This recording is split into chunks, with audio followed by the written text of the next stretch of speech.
I tell you, this was a tough one because we knew we'd been talking to Sacramento, and a lot was going to have to happen in terms of what they got at 5 for them to be amenable to trading 10.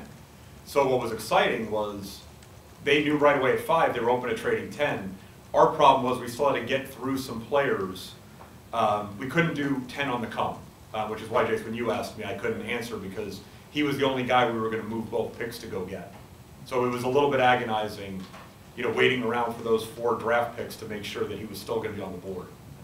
With Caleb, his body has transformed so much. Did that make it hard to kind of evaluate him? No, it was, for someone who's barely fitting into a suit right now, it was pretty inspiring, actually. Mm-hmm. He's an incredible kid. I mean, you guys got to interview him when he was here. What he's overcome off the court, on the court, the dedication and passion that he has, to be the kind of person he is right now it's pretty incredible. It's a great story.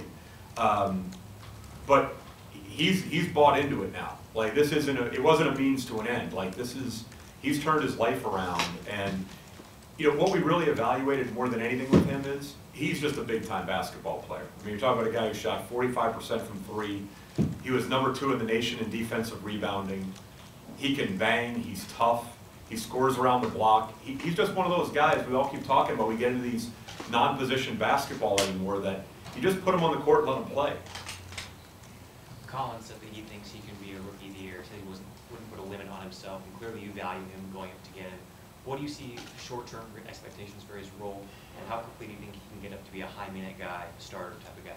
Well, you can track Terry down at Summer League, so he'll answer that one for you. What I can tell you is it's not about Summer League, it's not about Rookie of the Year. This is about the next 12 to 15 years.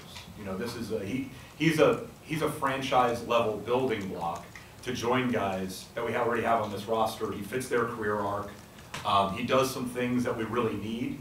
But more than anything, I mean, look, we're trying to build the roster the right way. If we can accelerate this, we would accelerate it. But if we're not going to accelerate it, we need to make the best and the most of the model that we're under right now, which is, we've talked about it consistently, guys on Damian's career arc, but that can grow with the organization and grow with this team. And he fits both, because I think he can help right away. We've got a lot of depth. It's going to be a tough rotation to crack, but we're in this for the long haul with him. And that's what the draft is for. The draft isn't for quick fixes and positional need. The draft is for, is for the long term.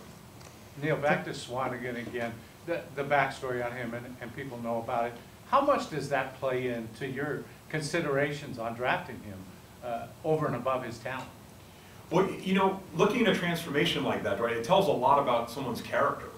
I think some of you guys were here back when he played in the Hoop Summit, right before he committed, to Purdue, and he's even come a long way from then. And it's not just his body. I think people get hyper-focused on that, but it's also his game. I mean, look at what he's done with his shooting. I mean, that's hours in the gym, and his skill level has just become so much more advanced. And playing in the Big Ten, at that level, competing, to do what he did on the glass and to expand his game is really inspiring. That people put too much emphasis on upside being directly correlated strictly to athleticism. And there's upside too in terms of skill level and the ability to play the game of basketball. And I think he's got a really high ceiling when it comes to that, because what we were most impressed with when we brought him in was his ability to be a really good team defender and the fact that he can really pass the ball. And I think we all saw, the last 4 teams that were standing this year were all elite passing teams. So anybody that can defend on one side of the ball, rebound, and is also an elite passer and can make shots is someone that we're gonna maximize.